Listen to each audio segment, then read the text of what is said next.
Hello, belated Happy New Year and welcome to the first Business Unmuted of 2022. We're back with a fresh look at the beginning there and looking forward to welcoming more excellent guests on the show over the next 12 months. As ever, Business Unmuted is sponsored by Virtue BMW, which is part of Gateshead-based Virtue Motors plc. If you're in the market for a new, used or fleet vehicle, its dealerships are in Stockton, Durham, Sunderland, Malton or York.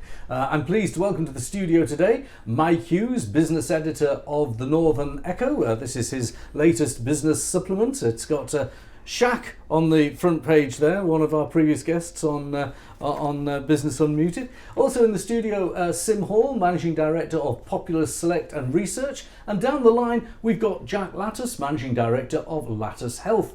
We start the year, I suppose, on a positive note with lots of the opinion and optimism for business being reflected in surveys. A Deloitte survey found the financial officers of businesses are keener to invest in 2022 than any time since the credit crunch.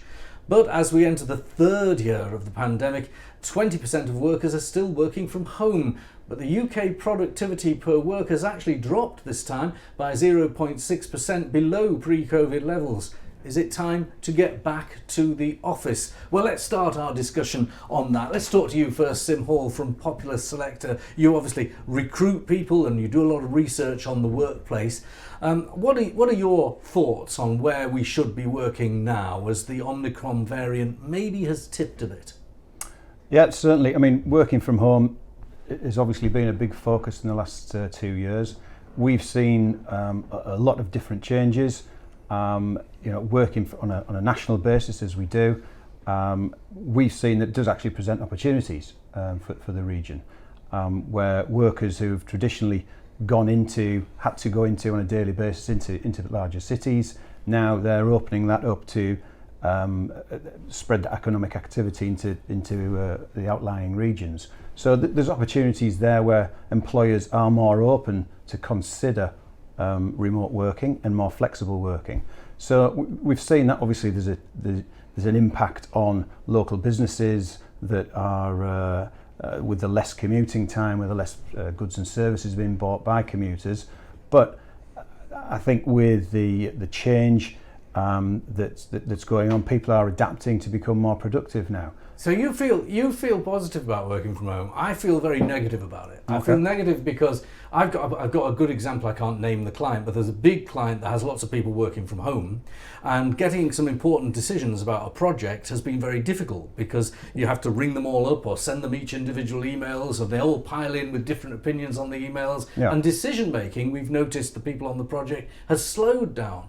And I also feel in our office where people have come in, but with lateral flow testing, if you don't have people in the same office, I suppose we're in a sort of media creative kind of environment, you can slow down the creative process. But I know that these two differences of opinion are quite pronounced, aren't they? Yes. You see them everywhere in the workplace. Absolutely, and probably the most marked difference between the service and the manufacturing engineering sectors, where obviously the appetite from our clients in the manufacturing sector is less so to have people working from home. It's not possible, but we do also have pharmaceutical businesses where they're adapting their working policies, where their lab workers are having the opportunity for more flexible working, and that is promoting retention in staff, so that's great. From our own personal point of view, from Populus, where the team was concerned, we were set up from a technology point of view where people could work from home overnight almost. And we're using Teams now. I remember not too long ago, if you wanted a video conference with somebody, you needed some very expensive equipment, you needed a video conference suite perhaps, whereas now it's so accessible and companies are more inclined to deal with people on a Teams basis. We use it like a telephone call now from a Teams point of view, but we've also noticed our clients are more open to talk on video conferencing, Teams, Zoom, and we're winning more work on a wider basis. So. Yeah, I think that's right. And based in the north of England, as we both are, I'm finding we're winning work elsewhere in the country because the project work can be managed with a subcontract basis quite usefully. Let's bring in Jack Latus from Latus Health. Let's talk about the health dimensions of this. You heard what I said. I've got my team, it's only a small business hours, 14 staff or so, and everyone has to lateral flow test every day. And obviously, with the lateral flow test shortage, we might have subjected families to not having enough tests. So I went to the market and bought tests, so no one had to worry about running out of tests. What is your view on the actual health situation as it is now? There's a lot of talk about Omicron being defeated in Britain in due course. We might be the first through this pandemic. Yeah, I think it's definitely the first significant light at the end of the tunnel, where we've seen significant infection rates, over the 200,000 new infections per day, but we haven't seen the knock-on effect into the hospitals and the death rates. So over the 24 months that we've lived with the pandemic, I would say is the most positive sort of ray of light we've had so far. I think some of the independent Sage commentators and even Sage itself might have overstated its case before Christmas. It might be, but there's not been a lot of backpedaling on that, has there? Maybe for all the difficulties you have had with parties, the government might just have called this one right. Yeah, I believe so. I think they prepared for the worst, which was always the right thing to do. But actually, with the outcome of Omicron over Christmas, pretty much, the infection rate was dramatic. It was noticeable. It was almost difficult to meet someone who hadn't had an infection or known someone with an infection over the Christmas period. But I actually think that's created a lot more optimism as people have come back to work. I think people feel a lot safer now that actually we are getting closer to this being an endemic as opposed to a pandemic. What is your view, and what kind of things are your clients asking you about when it comes to workers returning and your business and how it can help them? Obviously, if people have COVID and they haven't had a test that's negative, you don't want them back in the workplace. But what about after effects, the long COVID that people have experienced, particularly with Delta? Yeah. Well, long COVID is without doubt probably, it's definitely one of the most significant issues that we're now dealing with as an occupational health company. So one of the main programs that we are now delivering into workplaces is supporting employees with long COVID. If you know anybody with it, it does cause significant issues to them, and their previous output is now significantly reduced in some cases. So I think alongside the measures that we're putting in place to help businesses to continue to operate safely, working with COVID, such as, like you were saying, it's an absolute no-brainer now for all businesses to be providing daily lateral flow testing to their employees. That's what lateral flow testing is for. It's for screening. And maybe in the past or throughout the pandemic, it's been incorrectly used, where people have been using it for one-off diagnosis. Yeah. As a company, we've always pushed people to use lateral flow testing for regular testing, and that reduces the negative effect that you can get from any difference in sensitivity of a lateral flow test. When people say, they're not sensitive enough to pick up low infections. Well, if you're testing regularly, then that doesn't become an issue, because if at the point that someone becomes infectious to other people, a lateral flow test will detect that. Yeah, it certainly was not lost on me.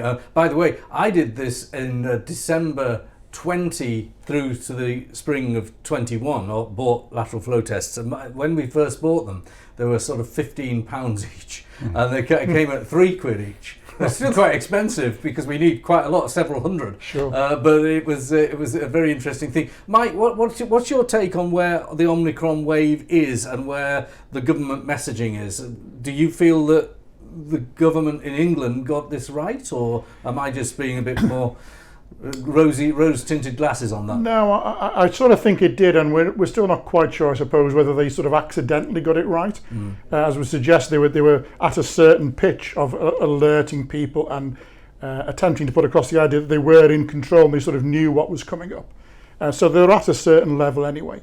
And I think there's a tricky balance here about the eagerness of people to want to get back to some level of normality.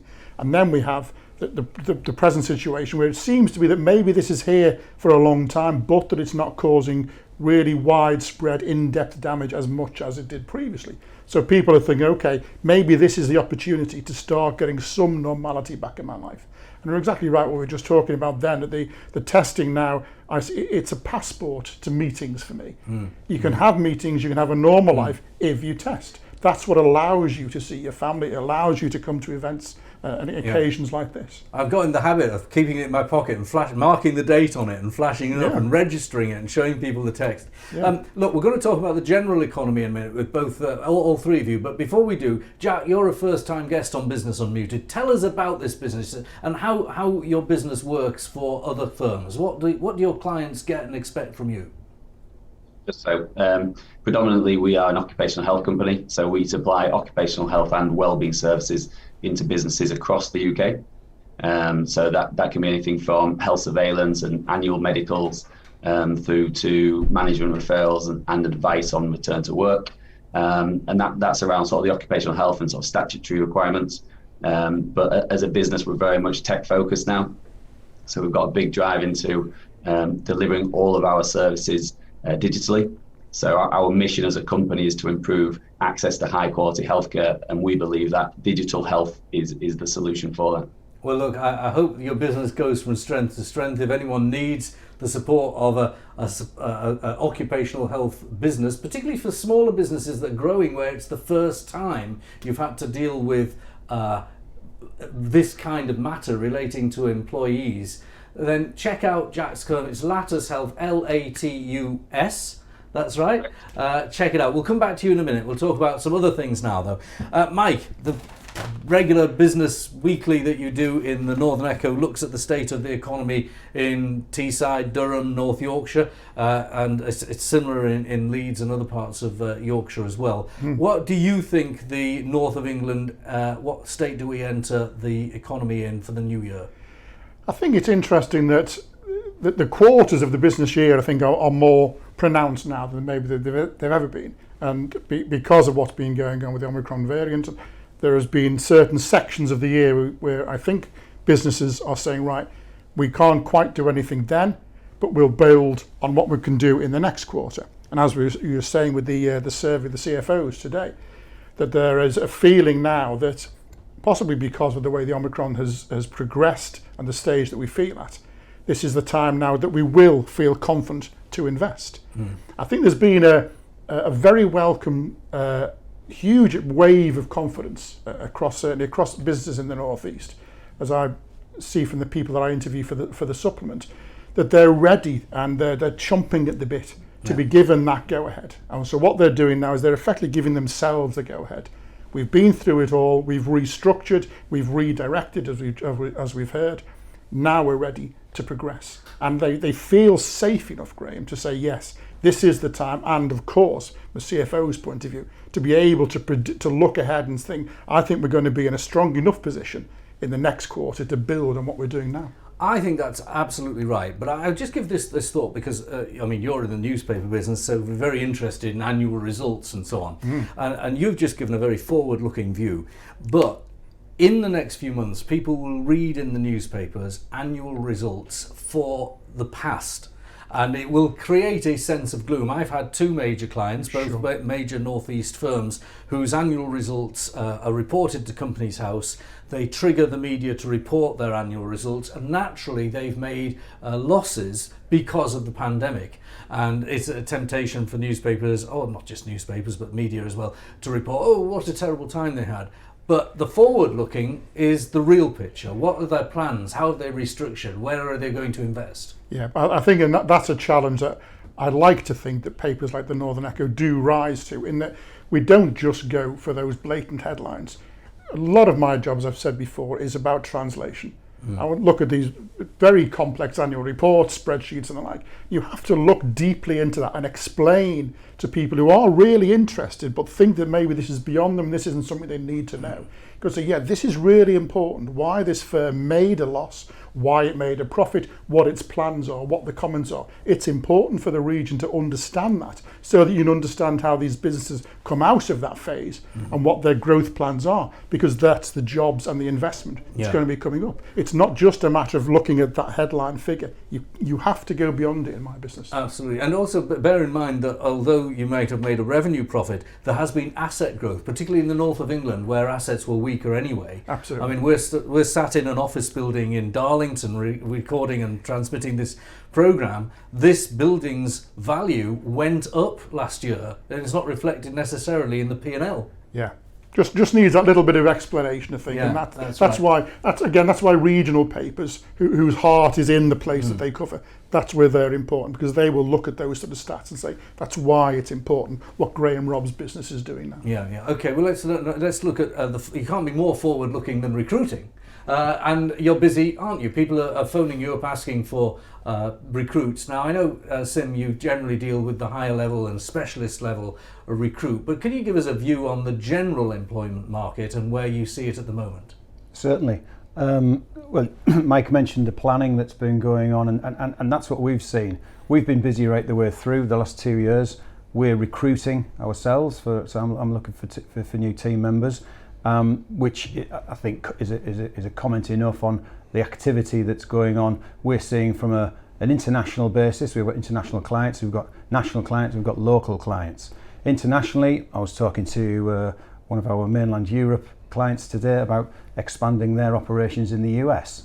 Nationally, we talked about the Deloitte piece that looked into. I think it was 75% of CFOs polled saw 22 and onwards as really positive from an upturn point of view, which is fantastic.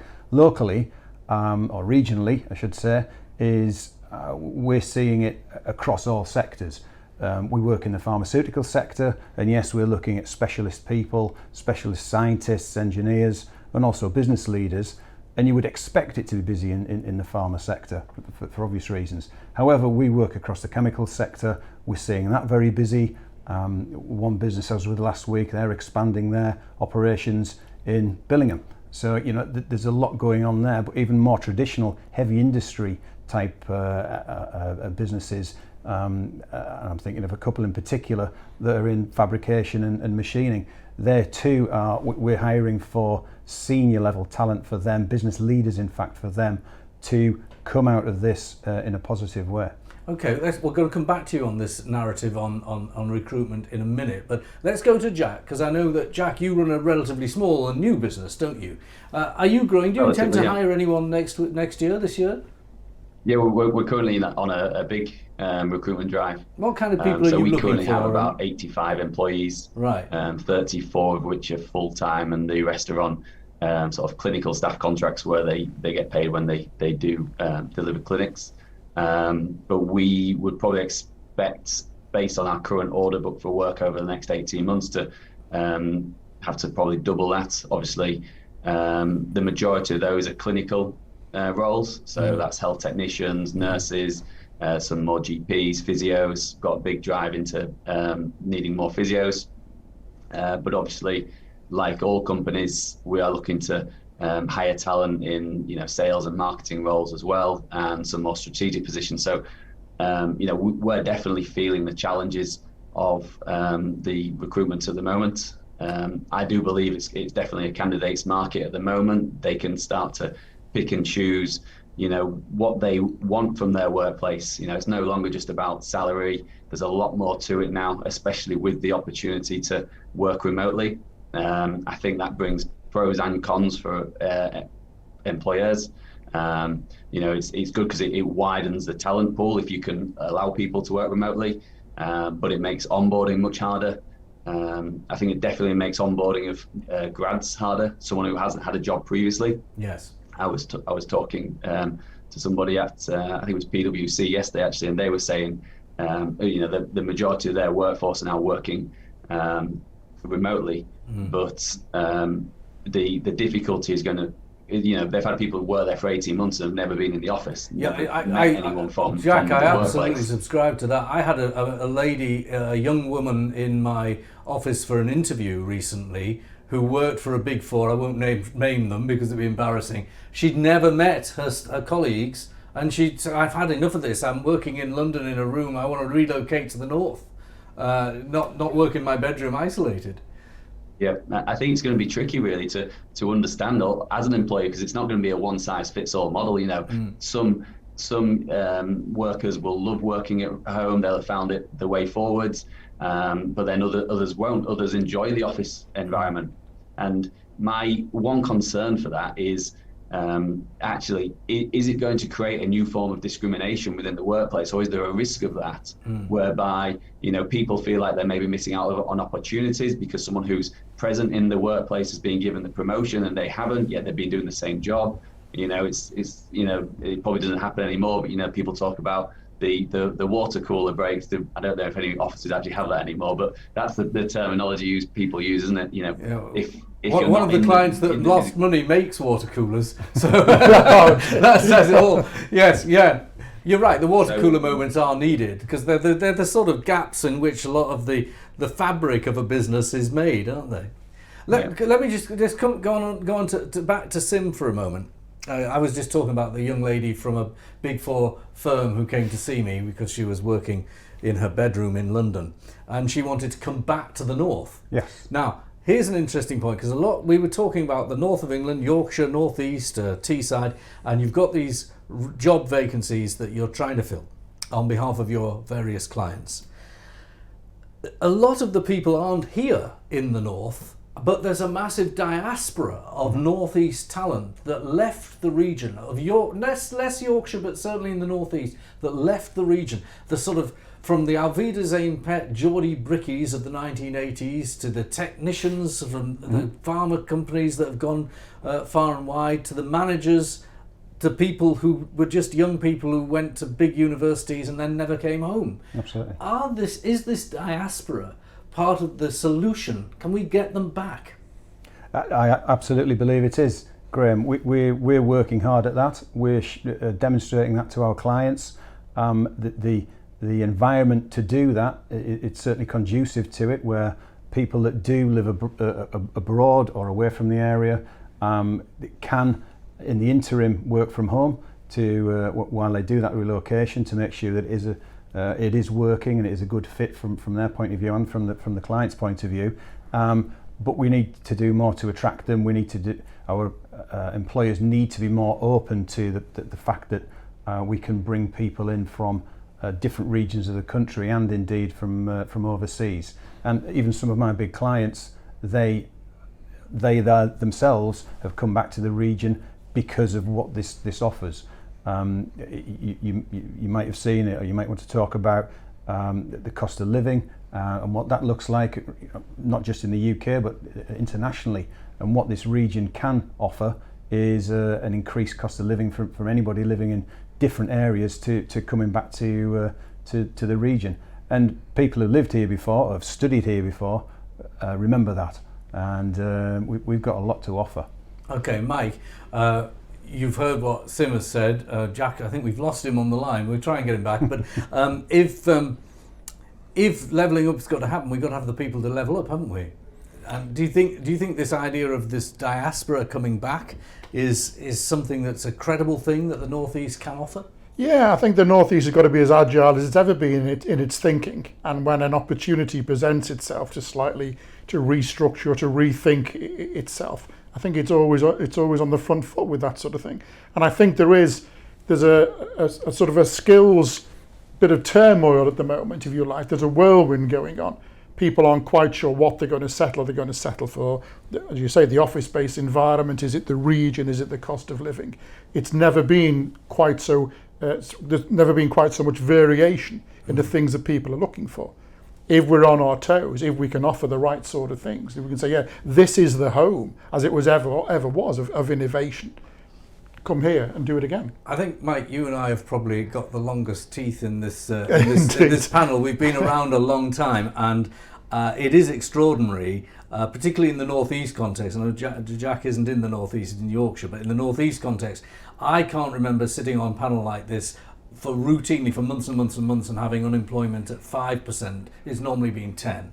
I've never come across a situation where a member of my staff that today bought a house in near Redcar and ended up in a gazumping battle to get it. Yeah. Really? And I can't remember a Northern Echo piece which you had on Monday that said there were 80 jobs in the public sector in Darlington that were just going begging, and they were all paying in the high sort of 20, 30, 40,000 pounds. And this is the dream scenario, and Ben Houchin is right to trumpet this. These are the key jobs leading the country, leading the government, helping it to develop itself, helping it to move at the pace it needs to move without needing to move away from this region. When's that ever happened before? Yeah. It's an astonishing turnaround. You're hearing me talking about Teesside, Jack. Do you want to chip in on where you are? Where are you located, and what do you think the environment and business is where you are?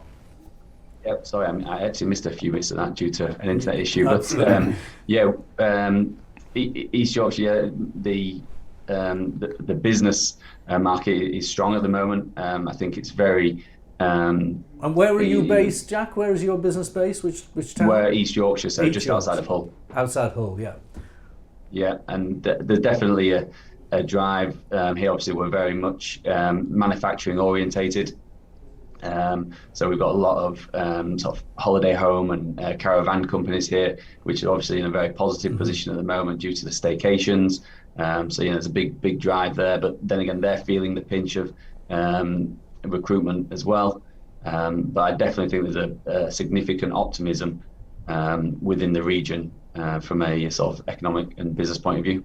Well, Jack, I'm sorry we lost you a little bit in the middle, but we got to hear about your firm. It's great to see a firm doing so well. All those people on the roll, lots of people interested in using you. That's Latus Health. Mike Hughes, we'll see you again in a couple of weeks. Sim, thank you for joining us. That's our first Business Unmuted of 2022. Join us again at the same time next week. Thank you very much.